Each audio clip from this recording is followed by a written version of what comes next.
Y emiten alerta de seguridad para los ciudadanos estadounidenses residentes en México durante el fin de semana de elecciones en el país azteca. El Departamento de Estado, a través de la Embajada y los consulados de Estados Unidos en México, alertó a los ciudadanos americanos acerca de que es posible que se produzcan manifestaciones políticas que podrían ser violentas antes, durante y después de las elecciones generales en el país, por lo que se espera una fuerte presencia militar y también policial.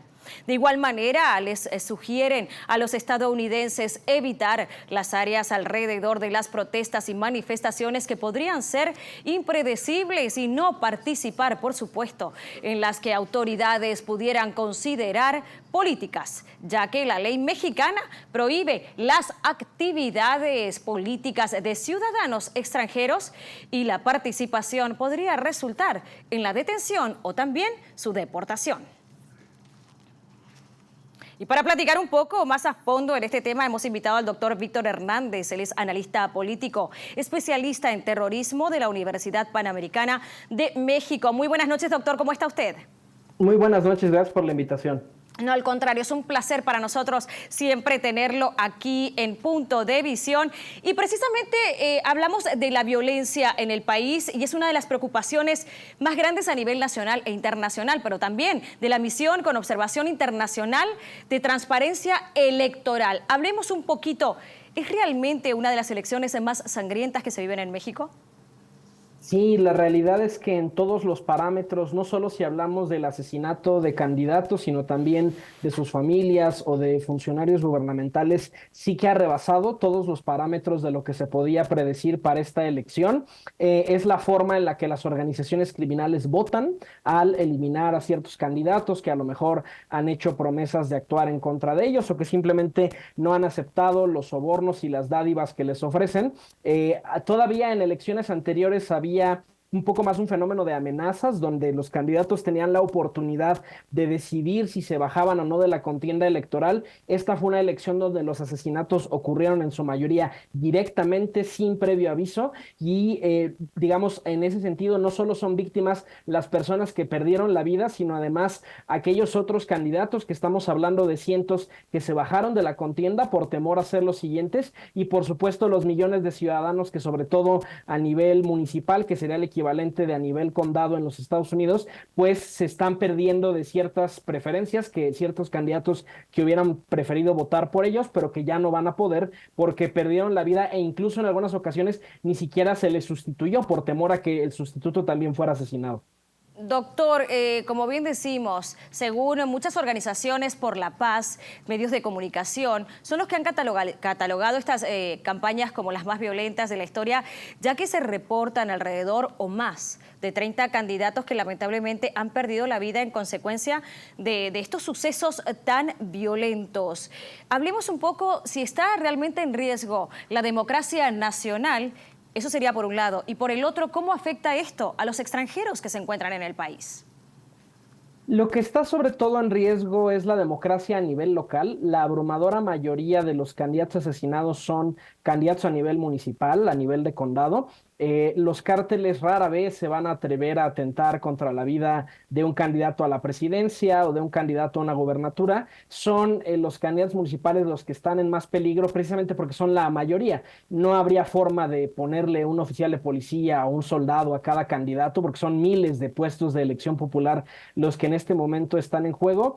Yo francamente no estoy tan de acuerdo con esta alerta que se emite para ciudadanos extranjeros porque si bien ha habido mucha violencia previo a la jornada electoral, suele ser extraño que el día de la jornada electoral haya violencia. La realidad es que el último gran incidente de violencia el día de la elección ocurrió en el siglo XX, después de la Revolución Mexicana, que fue la última guerra civil en el país. En ese sentido, la realidad es que el gobierno mexicano ya tiene muy bien ensayado cómo se reparte el aparato de seguridad el día de la elección. El despliegue operativo es gigantesco. Estamos hablando de 300,000 militares más 200,000 policías, es decir, decir, estamos hablando de un despliegue de 500,000 de efectivos, entonces, digamos, es muy difícil que alguna organización criminal intente algo el día de la elección y en ese sentido, pues no tengo la impresión de que haya un riesgo ni para ciudadanos extranjeros ni para ciudadanos mexicanos en general. Siempre ocurre que haya algún incidente aislado, pero en realidad el día de la elección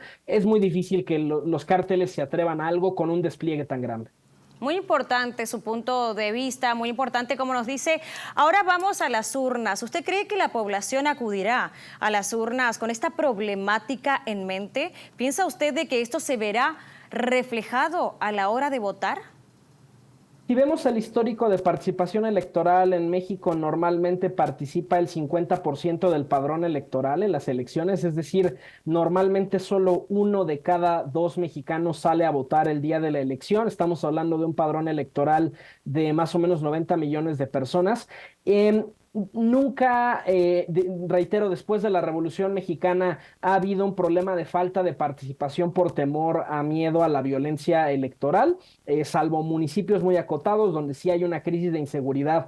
La realidad es que se anticipa una jornada electoral relativamente tranquila y de hecho el gran problema del abstencionismo no viene de un temor de la violencia, sino en general de la apatía que tienen los mexicanos de su democracia. De hecho estos números son muy delicados porque si tú lo piensas, ¿no? Que solamente más o menos 40 millones de mexicanos salen a votar en cada elección y que en promedio los presidentes de la República suelen ganar aquí en México con más o menos el 35-38% de los votos. Estamos hablando de que una fracción muy pequeña de los mexicanos es la que suele mover la balanza en favor de quien acaba siendo el ganador y eso ha generado muchos problemas de legitimidad a lo largo de la historia de la democracia mexicana y en ese sentido, digamos, rara vez hay violencia post-elección porque ya los candidatos ganadores sí reciben protección y están más cuidados. Yo creo que más bien la violencia ya ocurrió, ya vimos lo peor de ella.